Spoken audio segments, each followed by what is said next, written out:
Hello there, this is Dennis Branwell from the Star Wars Battlefront 2 team.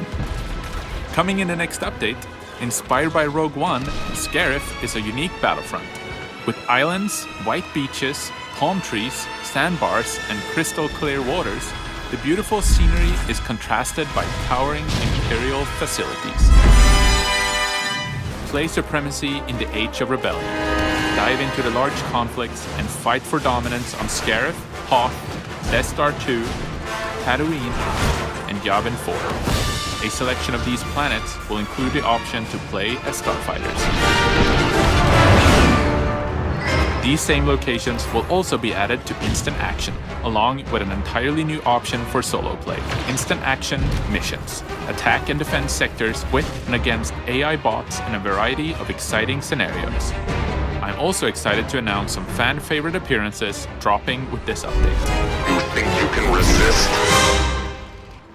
With the Battle on Scarif update, we've realized our vision with Star Wars Battlefront 2 to empower you to immerse yourself in epic battles from your favorite Star Wars era your own way. Join me. I'm extremely proud of what the team has accomplished through launch and the many updates after. We now hand it over to you. With the servers, in-game challenges, and recurring events continuing to stay live, we look forward to hearing your stories from the Battlefront for years to come. On behalf of all of us, thank you very much, and may the Force be with you always.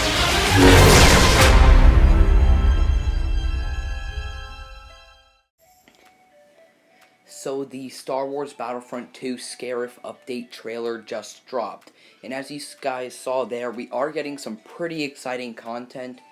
You know, you got the new Maul skin, a new Palpatine skin, 2 new Rey skins, and a bunch of other. We're getting trooper appearances and the planet Scarif.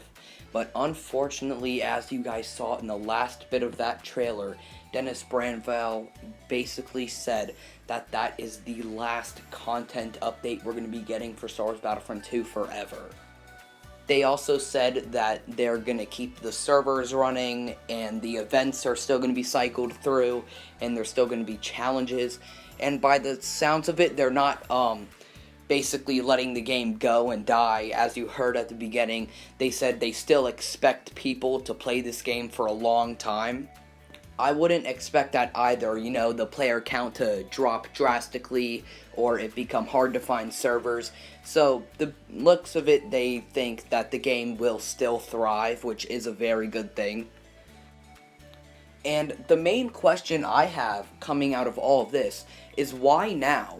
This game has made such a big turnaround from having one of the most controversial and worst game launches in history to a game that is now being loved and revisited by a lot of people.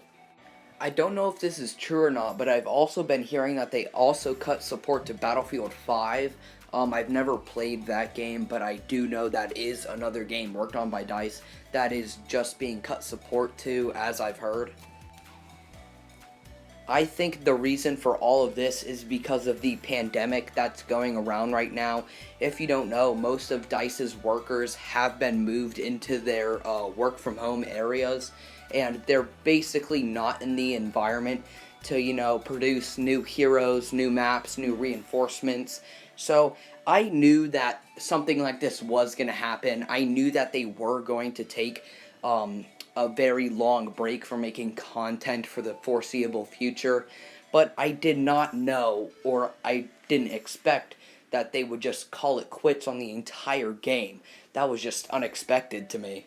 Also, looking at Battlefront 2 financially, the Celebration Edition did sell really well, and it basically told EA that people still have an interest in this game. And I remember people saying that they had even seen it on, like, the top games section on the Xbox store, for example. I've also heard it said, where people are putting a more enthusiastic twist on what was said in the video, that Dennis was basically trying to say that they've reached their vision for what Star Wars Battlefront 2 could be and its potential, and that they're basically saying they're handing it to us because they've given us so much stuff to, you know, live out our Star Wars Battlefront 2 fantasies, and they're basically saying we have reached the potential of the game and we hope you enjoy it. Even though I do agree with that standpoint a lot, it just still doesn't make a lot of sense to me that they would cut support right now, because Star Wars Battlefront 2 is in a better state than it's ever been, and the player base is thriving. It just doesn't seem normal that a game would have its support cut at this state in its lifespan. Nevertheless, it is sad to see this game go. The developers have done a lot for this game and the community, and this game definitely has given me a lot of memories, and I am very thankful for that. Anyways, thank you all for watching. Be sure to let me know in the comments how you guys feel about support being cut to this game, and with that, let the Star Wars Battlefront 3 clickbait begin.